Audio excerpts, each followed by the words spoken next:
C'est votre chef en cuisine aujourd'hui. Alors vous allez entendre ce bel accent italien. Je m'excuse pour lui. Massimiliano Senna du château de Courcelles dans l'Aisne. Bonjour, buongiorno Massimiliano. Bonjour à vous. Oui, j'avais pas menti. Il y a le petit accent sympa. Bon, avec vous, on va parler du foie gras. Alors, valeur sûre. Dans un instant, vous allez nous donner une recette, mais avant, on est d'accord que avec le foie gras, tout ce qui est pommes, figues, tout ça, c'est génial. Il faut y aller, mélanger ça. Oui, bien sûr. Je suis d'accord avec vous. Avec le foie gras, on peut s'amuser avec pas mal de produits. La pomme, par exemple, pourquoi pas. Fruits rouges, ça marche très bien aussi. La figue, oui, je suis d'accord avec vous. Ouais. Il est où exactement le château de Courcelles? Alors dans l'Aisne, mais c'est quelle ville exactement? Nous, on est à Courcelles-sur-Vesle et on est proche de Reims. On est à 25 km de Reims. Et on aurait 10 de Paris, dans la région de Champagne. Très jolie région. Oui, alors ça c'est l'éternel débat pour les 3 départements de ce qu'on appelle toujours la Picardie, c'est-à-dire que les gens de l'Oise se sentent terriblement franciliens, les gens de la Somme se sentent terriblement du Nord, et puis les gens de l'Aisne se sentent terriblement de la Champagne. Comment vous êtes arrivé, vous l'italien, on l'a bien compris, ici, dans l'Aisne? Oui, moi je suis d'origine italienne, je viens du sud d'Italie, une petite ville sur la mer, sur la côté mer Sorrento. Et moi je suis arrivé, c'était un hasard, j'étais chef au Four Seasons à Genève pendant 8 ans. Et ensuite, je suis arrivé par hasard ici. J'étais recruté, j'étais à la recherche d'un chef. Je suis arrivé, je suis tombé amoureux de château. C'est magnifique, il y a de charme, il y a vraiment beaucoup de potentiel. Ils sont déjà 6 petits mois que je suis là.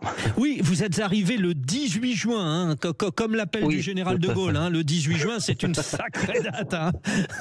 Bon, alors, donnez-nous donc une recette, celle qui vous tient à cœur concernant le fameux foie gras. On vous écoute, Massimiliano. Parfait, merci beaucoup. Alors nous on a à la carte aujourd'hui le bœuf, filet de bœuf à la Rossini, classique recette qu'un peu tout le monde connaît. Et j'aimerais vous raconter quelque chose que vous pouvez faire chez vous. C'est une praline de foie gras. Très bien, donc, on note, on prend le stylo, on note tous. Allez-y. C'est un peu comme Ferrero Rocher italienne de foie gras. C'est ce mélange entre le chocolat au lait, noisette et foie gras. En fait, on a besoin de le lobo de foie gras. On le coupe à petits morceaux et on le fait mariner pendant 2 heures. Ah oui, d'accord. Bien évidemment, nous on le fait avec vodka, porto rouge, sucre, sel et poivre. Bien évidemment, tout équilibré au niveau de poids, mais vous pouvez le parfumer avec autre chose, avec autre épice, avec autre alcool, comme vous préférez. On le laisse mariner pendant 2 heures et ensuite on va faire la cuisson à vapeur 45 minutes à 65 degrés. Une fois qu'on a cuit, on va récupérer la chair, on va récupérer le foie gras parce que justement il y a la partie aussi graisse qui se sépare. Et une fois qu'on a récupéré toute la chair, on la fait refroidir. Donc on a la terrine classique de foie gras. Ouais. Ça refroidit assez rapidement ou pas en général? 2 heures. 2-3 heures. Il faut que ça reprenne bien la chair. Ouais, donc 2 heures, plus 2 heures, plus 45 minutes. Et voilà. Alors, la suite donc. Ensuite, on prend de la chair qui s'est refroidie dans ce cas-là et on la fait revenir au Thermomix avec un on va ajouter un peu de crème fraîche. Donc, on a besoin, on va en fait retravailler pour avoir un petit crème de foie gras. Au Thermomix à 37 degrés, donc on apporte un peu de chaleur. Le foie gras qu'on va travailler arrive à être en crème, la partie crémeuse, et on va former des petites pralines, des petites billes de foie gras. si vous avez les moules forme de billes à la maison, de les sphères, pourquoi pas. Sinon, vous pouvez le faire avec les mains même. Et on va refaire des petites pralines de foie gras.